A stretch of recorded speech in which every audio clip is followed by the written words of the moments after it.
শুনলেই আমরা ধরে নেই সব শেষ, কিন্তু চিকিৎসা বিজ্ঞান বলে সবসময় শেষ হয় না। ইতিহাসে এমন মানুষ আছে যাদের মাথা ভেদ করে কিছু ঢুকেছে, আবার বের হয়েও গেছে, তবু জীবন বেরিয়ে যায়নি।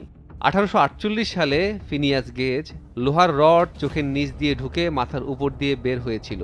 সে বেঁচে গিয়েছিল, হাঁটতে পেরেছিল, কথা বলতে পেরেছিল, জীবন বদলেছিল, কিন্তু থেমে যায়নি। 2011 সালে মার্কিন কংগ্রেস ওমেন গ্যাবি গিফোর্ডস মাথায় সরাসরি গুলি, মাসের পর মাস চিকিৎসা, রিহ্যাবিলিটেশন, শেষ পর্যন্ত তিনি আবার কথা বলতে, হাঁটতে শিখেছেন।